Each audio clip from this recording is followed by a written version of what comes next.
Chapitre 503. Les apôtres enquêtent sur le traître. Un sadducéen et l'épouse malheureuse d'un nécromancien. Savoir distinguer le surnaturel de l'occulte. Le 3 octobre 1944.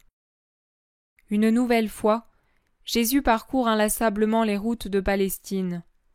Le fleuve à sa droite, il suit le sens de l'eau. Celle-ci est belle, bleue et scintillante, là où elle reçoit la caresse du soleil, et bleu-vert près des rives où l'ombre des arbres la teinte de vert foncé. Jésus marche au milieu de ses disciples. J'entends Barthélemy lui demander « Alors, nous nous dirigeons vraiment vers Jéricho ? Tu ne crains pas quelques embûches ?»« Absolument pas. Je suis arrivé à Jérusalem pour la Pâque par un autre chemin, et eux, déçus, ne savent plus où me prendre sans trop attirer l'attention des foules. Crois-moi, Barthélemy, il y a moins de danger pour moi dans une ville très peuplée que sur des sentiers à l'écart. Le peuple est bon et sincère, mais aussi impétueux, et il se soulèverait si on m'arrêtait quand je suis au milieu de lui pour évangéliser et guérir. Les serpents agissent dans la solitude et dans l'ombre. Et puis, j'ai encore un certain temps devant moi pour œuvrer. Après, viendra l'heure du démon, et vous me perdrez. Pour me retrouver ensuite, croyez-le bien. Et sachez le croire quand il vous semblera que les événements me contredisent plus que jamais. Affligés, les apôtres soupirent en le regardant avec amour et douleur. Jean gémit. « Non !» Et Pierre, de ses bras courts et robustes, l'entoure comme pour le défendre. « Mon Seigneur et Maître !» Il ne dit rien de plus, mais ces mots contiennent tout. C'est ainsi, mes amis, c'est pour cela que je suis venu. Soyez forts. Voyez, je marche avec assurance vers mon but, comme quelqu'un qui avance vers le soleil et sourit aux rayons qui lui baisent le front. Mon sacrifice sera un soleil pour le monde. La lumière de la grâce descendra dans les cœurs, la paix avec Dieu les rendra féconds.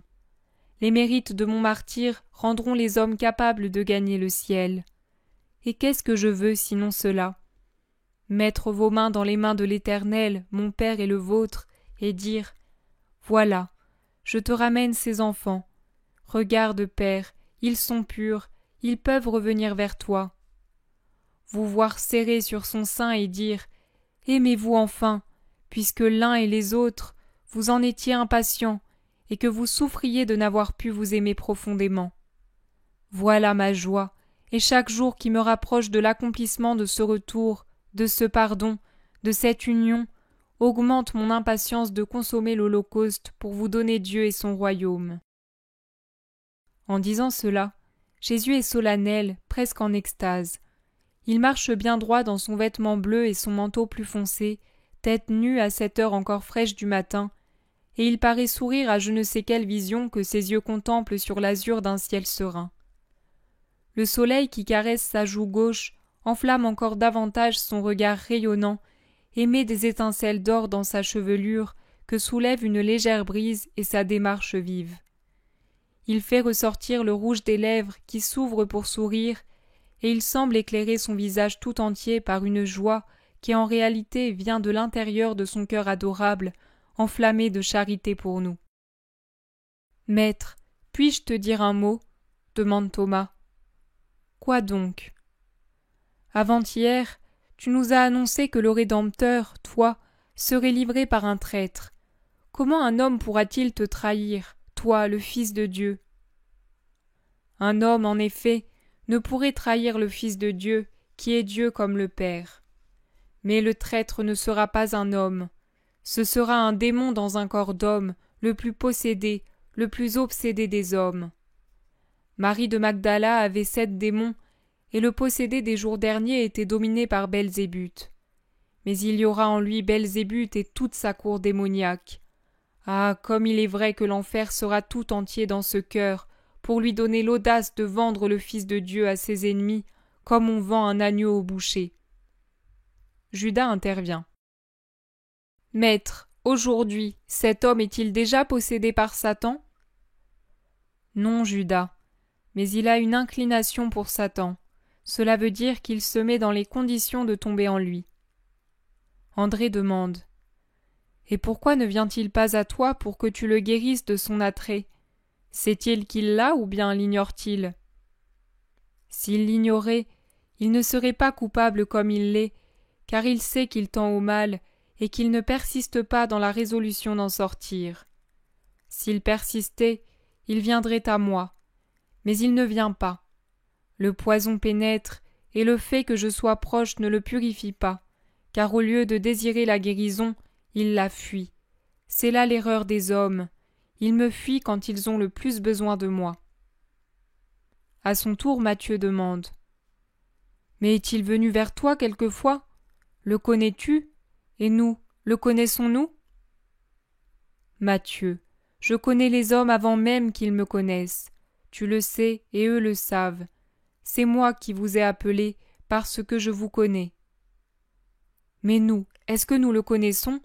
Insiste Matthieu. Pouvez-vous ne pas connaître ceux qui viennent vers votre maître? Vous êtes mes amis et vous partagez avec moi nourriture, repos et fatigue. Je vous ai ouvert jusqu'à ma maison, la maison de ma sainte mère. Je vous amène à elle pour que ce qui se dégage d'elle vous rende capable de comprendre le ciel, ses voies et ses commandements. Je vous amène à elle, comme un médecin conduit ses malades à peine sortis des séquelles d'une maladie, à des sources salutaires qui les fortifient en vainquant les restes de maladie qui pourraient redevenir nocifs. Vous n'ignorez donc aucun de ceux qui viennent à moi. Dans quelle ville l'as-tu rencontré? Pierre, Pierre. C'est vrai, maître, je suis pire qu'une commère. Pardonne-moi, mais c'est l'amour, tu sais. Je le sais, et je t'assure que ton défaut ne me rebute pas. Néanmoins, tu dois t'en défaire. Oui, monseigneur. Pris entre une rangée d'arbres et une rigole, le sentier se rétrécit et le groupe se défait. Jésus parle justement avec Judas, à qui il donne des ordres pour les dépenses et les aumônes. Les autres marchent derrière eux, deux par deux. Pierre est le dernier, tout seul. Il réfléchit. Il marche, la tête inclinée, tellement absorbé dans ses pensées qu'il ne s'aperçoit même pas qu'il reste à grande distance des autres. « Hé, toi, l'homme !» l'interpelle un cavalier qui vient à passer. « Es-tu avec le Nazaréen ?»« Oui, pourquoi ?»« Vous allez à Jéricho ?»« Tu tiens à le savoir ? Moi, je n'en sais rien. Je marche à la suite du maître et je ne demande rien. Où qu'il aille, c'est bien. Ce chemin est celui de Jéricho, mais nous pourrions aussi revenir dans la Décapole. Qui sait? Si tu veux en apprendre davantage, le maître est là-bas. » L'homme éperonne son cheval, et Pierre lui fait par derrière une curieuse grimace en bougonnant. « Je n'ai pas confiance, mon beau seigneur. Vous n'êtes tous qu'une bande de chiens. Moi, je ne veux pas être le traître. Je me le jure à moi-même. Cette bouche sera scellée. Voilà. » Et il fait un signe sur ses lèvres, comme pour les cadenasser. Le cavalier a atteint Jésus et l'interpelle. Cela donne à Pierre la possibilité de rejoindre les autres. Quand l'homme repart, il salue de la main Judas. Personne ne le remarque, sauf Pierre qui arrive le dernier, et paraît ne pas applaudir à ce salut. Il saisit Judas par la manche et lui demande « Qui est-ce? Tu le connais? Comment ça se fait ?»« De vue, c'est un riche de Jérusalem. »« Tu as des amitiés en haut lieu, toi. Bien, pourvu que ce soit bien. Dis-moi un peu. C'est cette figure de renard qui te dit tant de choses? »« Quelle chose? »« Mais celle que tu dis connaître sur le maître. »« Moi? » ?»« Oui, toi. Tu ne te souviens pas de cette soirée d'eau et de boue à l'époque de la crue? »« Ah, non, non. Mais tu penses encore à des paroles lancées dans un moment de mauvaise humeur? » Je pense à tout ce qui peut faire du mal à Jésus. Calomnie, personne, ami, ennemi. Et je suis toujours prêt à tenir les promesses que je fais à celui qui veut nuire à Jésus. Adieu. Judas le regarde partir avec une attitude curieuse. Il y a de la stupeur, de la souffrance, du dépit, et je dirais même plus de la haine. Pierre rejoint Jésus et l'appelle. « Oh, Pierre, viens !» Jésus pose la main sur l'épaule de Pierre. « Qui était ce Judéen Hirsute ?»« Hirsute, Pierre ? Il était tout pomponné et parfumé. C'est sa conscience qui est hirsute. Méfie-toi, Jésus. Je t'ai dit que mon heure n'était pas encore venue. Et quand elle arrivera, aucune méfiance ne me sauvera si je voulais me sauver. Les pierres elles-mêmes crieraient et m'enchaîneraient si je voulais me sauver. C'est possible, mais méfie-toi. Maître. Pierre, qu'as-tu? Maître, j'ai une chose à te dire et un poids sur le cœur. Une chose? Un poids? Oui, le poids est un péché, la chose est un conseil. Commence par le péché. Maître, je hais. J'éprouve du dégoût, voilà, si je ne hais pas, puisque tu ne veux pas que l'on haïsse, pour l'un de nous. Il me semble être près d'une tanière d'où provient une puanteur de serpent en chaleur, et je ne voudrais pas qu'ils en sortent pour te nuire. Cet homme est une tanière de serpent, et lui-même est en chaleur avec le démon. D'où déduis-tu cela? Bah, je ne sais pas. Je suis rustre et ignorant, mais pas stupide. Je suis habitué à lire dans les vents et les nuages, et il m'arrive aussi de déchiffrer les cœurs. Jésus, j'ai peur. Ne juge pas, Pierre, pas de soupçon. Le soupçon crée des chimères, on voit des choses qui n'existent pas. Que le Dieu éternel veille qu'il n'y ait rien, mais moi, je n'en suis pas sûr. De qui s'agit-il, Pierre? De Judas. Il se vante d'avoir des amitiés en haut lieu, et même tout à l'heure, cet individu louche l'a salué comme on salue une connaissance. Auparavant, il ne les avait pas. Judas est celui qui reçoit et distribue. Il a l'occasion de fréquenter les riches, il sait y faire. C'est ça, il sait y faire. Maître, dis-moi la vérité. Tu n'as aucun soupçon? Pierre, c'est en raison de ton cœur que tu m'es si cher, mais je te veux parfait. N'est pas parfait celui qui n'obéit pas. Je te l'ai dit, ne juge pas et ne soupçonne pas. Mais en attendant, tu ne me révèles pas. Nous allons bientôt arriver près de Jéricho, et nous nous y arrêterons pour attendre une femme qui ne peut nous recevoir sous son toit. Pourquoi? C'est une pécheresse? Non, une malheureuse. Ce cavalier qui t'a tant tracassé est venu me dire de l'attendre, et je l'attendrai, bien que je sache ne pouvoir rien faire pour elle. Et sais-tu qu'il a mise sur mes traces ainsi que le cavalier? Judas. Tu vois qu'il a une raison honnête de connaître ce Judéen. Pierre baisse la tête en silence, confus, peut-être pas vraiment convaincu et encore curieux, mais il se tait. Jésus s'arrête en dehors des murs de la ville, et fatigué il s'assied à l'ombre d'un bosquet. Celui-ci protège du soleil une fontaine auprès de laquelle se trouvent des animaux à l'abreuvoir. Les disciples s'asseyent eux aussi en attendant. Ce quartier de la ville doit être de peu d'importance, car hormis les chevaux et les ânes qui appartiennent certainement à des marchands en voyage, il n'y a guère de monde. Une femme s'avance, enveloppée dans un grand manteau foncé, et le visage presque couvert. Un voile épais, foncé lui aussi, lui descend à la moitié du visage. Le cavalier de tout à l'heure, maintenant à pied, ainsi que 3 autres hommes somptueusement vêtus l'accompagnent. Nous te saluons, maître. Paix à vous. Voici la femme, écoute-la et exauce son désir. Si je le puis. Tu peux tout. Tu crois cela, toi qui es sadducéen? Le sadducéen, c'est celui qui était à cheval. Je crois à ce que je vois. Et tu as vu que je peux le faire? Oui. Dans ce cas, en connais-tu la raison? Silence. Puis-je savoir, moi, comment tu juges que je le peux? Silence. Jésus ne s'occupe plus de lui ni des autres. Il s'adresse à la femme. Que veux-tu? Maître, maître. Parle sans crainte.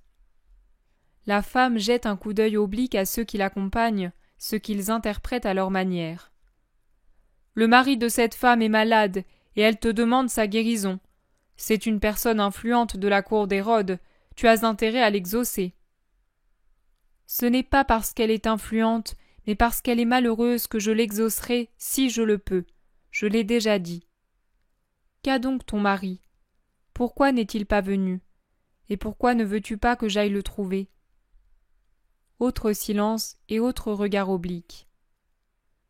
Veux-tu me parler sans témoin? Viens. Il s'écarte de quelques pas. Parle. Maître, moi je crois en toi. Je crois tellement que je suis certaine que tu sais tout de lui, de moi, de notre vie malheureuse. Mais lui ne croit pas. Il te déteste. Il ne peut pas guérir, car il n'a pas la foi. Non seulement il n'a pas la foi en moi, mais pas même dans le vrai Dieu. Ah, tu sais cela? La femme pleure désespérément. Ma maison est un enfer, un enfer. Tu délivres les possédés, tu sais donc ce qu'est le démon. Mais ce démon subtil, intelligent, faux et instruit, le connais-tu? Sais-tu à quelle perversion, à quel péché il conduit? Sais-tu quelle ruine il provoque autour de lui? Ma maison, est-ce une maison? Non, c'est le seuil de l'enfer. Mon mari, est-ce mon mari? Maintenant il est malade et ne s'occupe pas de moi. Mais quand il était encore fort et désireux d'amour, était-ce un homme qui m'embrassait, qui me tenait, qui me possédait? Non, j'étais dans les serres d'un démon, je sentais l'haleine et la viscosité d'un démon. Je l'ai tellement aimé, je l'aime, je suis sa femme, et il m'a pris ma virginité quand j'étais à peine plus qu'une enfant, j'avais tout juste 14 ans. Mais quand je me rappelai cette première heure, et qu'avec elle je repensai aux sensations intactes de la première étreinte qui m'a rendue femme, moi, avec d'abord ce qu'il y a de meilleur en moi, puis avec la chair et le sang, je reculai d'horreur quand je me rappelai qu'il est, lui, souillé par la nécromancie. Il me semblait que ce n'était pas mon mari qui était sur moi pour se rassasier de moi, mais les morts qu'il invoquait. Et même maintenant, de le voir mourant et encore plongé dans cette magie me donne du dégoût. Ce n'est pas lui que je vois, c'est Satan. Ah, quelle douleur est la mienne! Même dans la mort, je ne serai pas avec lui, car la loi l'interdit. Sauve-le, maître, je te demande de le guérir pour lui donner le temps de se guérir. La femme pleure avec angoisse. Pauvre femme, il m'est impossible de le guérir. Pourquoi, Seigneur? Parce qu'il le refuse. Si, il a peur de la mort, si il le veut. Il ne le veut pas. Ce n'est pas un fou, ce n'est pas un possédé qui ne connaît pas son état et qui ne demande pas d'être délivré parce qu'il ne peut penser librement. Ce n'est pas une personne dont la volonté est inhibée. Il veut être tel. Il sait que ce qu'il fait est défendu. Il sait qu'il est maudit par le Dieu d'Israël, mais il persiste. Même si je le guérissais en commençant par son âme, il reviendrait à sa jouissance satanique. Sa volonté est corrompue. C'est un rebelle. Je ne puis. La femme pleure plus fort. Ceux qui l'ont accompagnée s'en approchent. Tu ne l'exauces pas, maître? Cela m'est impossible. Je vous l'avais bien dit, moi. Et la raison? C'est toi, Sadducéen, qui le demande. Je te renvoie au livre des rois. Lis ce que Samuel disait à Saül et ce qu'Élie disait à Ocosias. L'esprit du prophète reproche au roi de l'avoir dérangé en l'invoquant du royaume des morts. Il n'est pas permis de le faire. Lis le Lévitique si tu ne te souviens plus de la parole de Dieu, créateur et seigneur de tout ce qui existe, gardien de la vie et de ceux qui sont morts. Morts et vivants sont dans les mains de Dieu, et il ne vous est pas permis de les arracher à elle, ni par quelque vaine curiosité, ni par violence sacrilège, ni par quelque maudite incrédulité. Que voulez-vous savoir? S'il existe un avenir éternel? Vous dites que vous croyez en Dieu. S'il y a un Dieu, il aura lui aussi une cour. Or, que sera-t-elle si elle n'est pas éternelle comme lui, composée d'esprit éternel? Si vous prétendez que vous croyez en Dieu, pourquoi ne croyez-vous pas à sa parole? Sa parole ne dit-elle pas « Vous ne pratiquerez ni divination ni incantation » ou encore « Si quelqu'un s'adresse aux mages et aux devins, et se souille avec eux, je retournerai contre lui ma face et l'exterminerai du milieu de son peuple. N'y est-il pas écrit : ne vous faites pas des dieux à votre convenance. Or, qu'êtes-vous ? Des Samaritains et des hommes perdus, ou bien des fils d'Israël ? Et qu'êtes-vous ? Des sots ou des êtres capables de raisonner ? Et si vous raisonnez pour nier l'immortalité de l'âme, pourquoi invoquer les morts ? Si ces parties incorporelles qui animent l'homme ne sont pas immortelles, que reste-t-il d'un homme après sa mort ? De la pourriture et des ossements calcinés pleins de vermine. Et si vous ne croyez pas en Dieu, au point de recourir à des idoles et à des signes pour obtenir une guérison, de l'argent, des réponses, comme le fait celui dont vous demandez la santé, pourquoi vous fabriquez-vous des dieux à votre convenance, et croyez-vous qu'ils peuvent vous dire des paroles plus vraies, plus saintes, plus divines que celles de Dieu ? Je vous fais donc la même réponse qu'Élie à Ocosias. Pourquoi as-tu envoyé des messagers interroger Belzébuth, dieu d'Acaron, comme s'il n'y avait pas en Israël un Dieu que l'on puisse consulter ? À cause de cela, tu ne descendras pas du lit sur lequel tu es monté, et tu mourras certainement dans ton péché. C'est toujours toi qui nous insultes et nous attaques, je te le fais remarquer. Nous venons te rencontrer pour m'attirer dans un piège, mais je lis dans votre cœur. Bas les masques, Hérodiens vendus à l'ennemi d'Israël. Bas les masques, pharisiens faux et cruels. Bas les masques, sadducéens vrais samaritains. Bas les masques, scribes dont les paroles sont contraires aux faits. Bas les masques, vous tous, vous violateurs de la loi de Dieu, ennemis de la vérité, concubins du mal. À bas les profanateurs de la maison de Dieu que vous êtes. Vous entraînez les consciences faibles. Vous n'êtes que des chacals qui flairez la victime dans le vent qui l'a effleurée, et vous suivez cette piste. Vous guettez l'heure favorable pour tuer. Vous pourléchez les babines sur lesquelles vous savourez d'avance le goût du sang. Vous rêvez à cette heure. Escrocs et fornicateurs que vous êtes. Vous vendez pour bien moins d'une poignée de lentilles votre droit d'aînesse parmi les peuples, et vous n'avez plus les bénédictions. Ce seront d'autres peuples qui se revêtiront de la toison de l'agneau de Dieu, et comme de vrais Christ, ils apparaîtront aux yeux du Très-Haut. Quand celui-ci sentira le parfum de son Christ émaner d'eux, il dira : Voici le parfum de mon Christ, semblable à l'odeur d'un champ fleuri béni par Dieu. Sur vous se déverse la rosée du ciel, la grâce. En vous vient la fécondité de la terre, les fruits de mon sang. En vous se trouve l'abondance de froment et de vin, mon corps et mon sang, que je donnerai aux hommes pour qu'ils aient la vie et fassent mémoire de moi. Que les peuples vous servent, que les nations s'inclinent devant vous, car là où sera le signe de mon agneau, là sera le ciel. Et la terre est soumise au ciel. Soyez les maîtres de vos frères, car les disciples de mon Christ seront les rois de l'esprit, puisqu'ils auront la lumière, et vers cette lumière, les autres tourneront les yeux en espérant son aide. Que s'inclinent devant eux les enfants de votre mère, la terre. Oui, tous les enfants de la terre s'inclineront un jour devant mon signe. Maudit soit celui qui vous maudit, et béni soit celui qui vous bénit, car les malédictions et les bénédictions qui vous sont données s'élèvent vers moi, votre Père et votre Dieu. Voilà ce qu'il dira, ô fornicateurs, qui pouvant avoir la vraie foi comme épouse aimée de vos âmes, forniquez avec Satan et ses fausses doctrines. C'est cela qu'il vous dira, ô assassins, assassins des consciences et des corps. Ici se trouvent vos victimes. Mais s'il y a 2 cœurs assassinés, vous n'aurez un corps que pour le temps de Jonas, après quoi, lui, réuni à son immortelle essence, vous jugera. Jésus est terrible dans ce réquisitoire, terrible. À mon avis, c'est plus ou moins ainsi qu'il sera au dernier jour. Et où sont ces assassinés ? Tu délires, tu es un concubin de Belzébuth, tu forniques avec lui, et c'est en son nom que tu opères des miracles. Tu n'as pas de pouvoir dans notre cas, car c'est nous qui avons l'amitié de Dieu.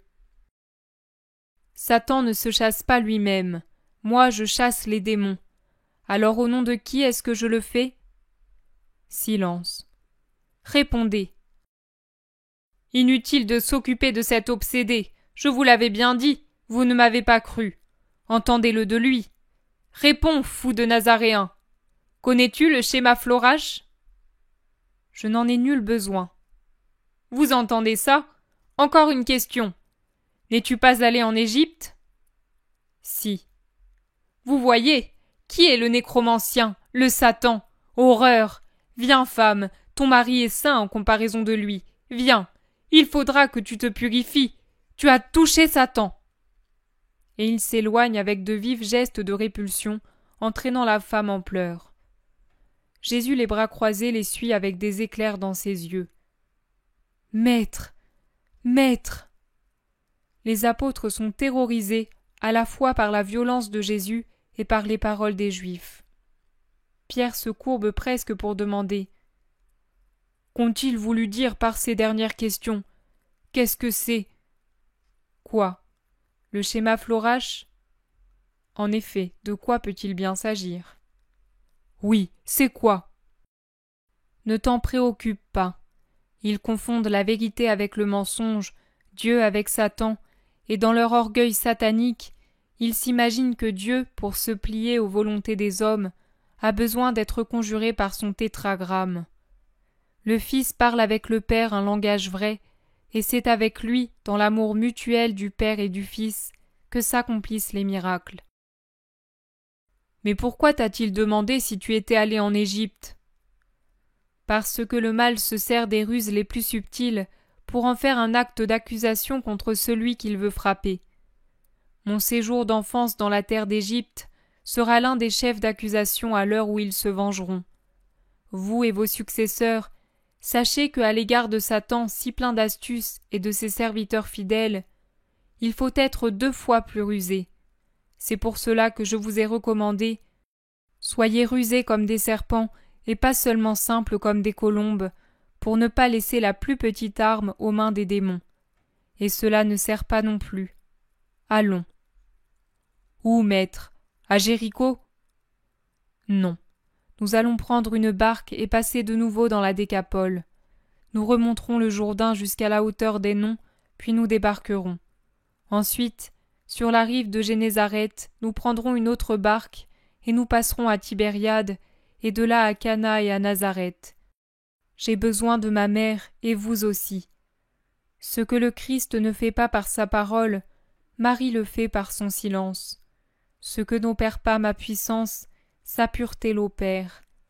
Ô ma mère ! Tu pleures, maître, tu pleures. Oh non, nous te défendrons, nous t'aimons. Je ne pleure pas, et je ne crains pas ceux qui me veulent du mal. Je suis accablé parce que les cœurs sont plus durs que du jaspe, et je ne peux rien sur beaucoup d'entre eux. Venez, mes amis. Ils descendent sur la rive et remontent le fleuve en barque. Tout finit ainsi. Jésus dit : Toi et celui qui te conduit spirituellement, méditez beaucoup sur ma réponse à Pierre. Le monde, et par monde je n'entends pas seulement les laïcs, ni le surnaturel, mais ensuite, devant les manifestations de Dieu, il a vite fait de les expliquer, non par le surnaturel, mais par des forces cachées, occultes. Il confond 2 sources différentes. Maintenant écoutez-moi. Est surnaturel ce qui vient de Dieu.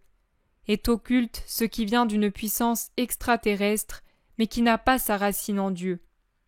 En vérité, je vous dis que les esprits peuvent venir à vous. Mais comment ? De 2 façons. Sur l'ordre de Dieu ou par la violence de l'homme. Sur l'ordre de Dieu viennent les anges et les bienheureux et les âmes qui sont déjà dans la lumière de Dieu. Par la violence de l'homme peuvent venir des esprits sur lesquels un homme même a autorité, parce qu'ils sont plongés dans des régions plus basses que les régions humaines, où il y a encore un souvenir de la grâce, même s'il n'y a plus une grâce active. Les premiers viennent spontanément, obéissant à un seul commandement, le mien, et ils vous apportent la vérité que je veux que vous connaissiez. Les autres viennent par un ensemble de forces conjointes, les forces d'un homme idolâtre unies aux forces de Satan pris comme idole. Peuvent-elles vous donner la vérité ? Non, jamais, absolument jamais. Une formule, même si elle est enseignée par Satan, peut-elle soumettre Dieu aux volontés de l'homme ? Non, Dieu vient toujours de lui-même. Une prière peut vous unir à Dieu, pas une formule magique. Et si l'on objecte « Samuel est apparu à Saül », je réponds « Ce n'est pas grâce à la magicienne, mais par ma volonté dans le but de secouer le roi qui était rebelle à ma loi. » Certains diront « Et les prophètes ?» Les prophètes parlent parce qu'ils connaissent la vérité, infusée en eux directement ou par le ministère des anges. D'autres rétorqueront « Et la main qui écrivait dans le festin du roi Balthazar ?» Qu'ils lisent la réponse de Daniel. Même toi, tu t'es dressé contre le Maître du ciel, en célébrant des dieux d'argent, de bronze, de fer, d'or, de bois, de pierre, qui ne voient, n'entendent ni ne connaissent, et tu n'as pas glorifié ce Dieu entre la main de qui se trouve toute ta respiration et tout ton mouvement. C'est à cause de cela qu'il a envoyé le doigt, envoyé spontanément, alors que toi, roi aveugle et homme imbécile, tu ne pensais et ne t'occupais qu'à te remplir le ventre et à te gonfler l'esprit, le doigt de cette main qui a écrit ce qui se trouve là. Oui, parfois Dieu vous rappelle par des manifestations que vous appelez médiumniques, qui révèlent en réalité la pitié d'un amour qui veut vous sauver. Mais vous ne devez pas vouloir les susciter. Celles que vous suscitez ne sont jamais sincères, ne sont jamais utiles, elles n'amènent jamais le bien. Ne vous rendez pas esclaves de ce qui vous détruit. Ne vous dites pas et ne vous croyez pas plus intelligents que les humbles qui se soumettent à la vérité déposée depuis des siècles dans mon Église, seulement parce que vous êtes des orgueilleux qui cherchez dans la désobéissance des permissions pour vos instincts illicites. Rentrez et demeurez dans la discipline plusieurs fois séculaire. De Moïse au Christ, du Christ à vous, de vous au dernier jour, il n'y a que celle-là et pas d'autre. Votre science est-elle vraiment de la science ? Non. La science est en moi et dans ma doctrine, et la sagesse de l'homme consiste à m'obéir. Curiosité sans danger ? Non. Contagion dont vous subissez ensuite les conséquences. Chassez Satan si vous voulez avoir le Christ. Je suis le bon, mais je ne viens pas vivre avec l'esprit du mal. C'est lui ou moi, choisissez. Ô mon porte-parole, rapporte cela à ceux à qui il faut le dire.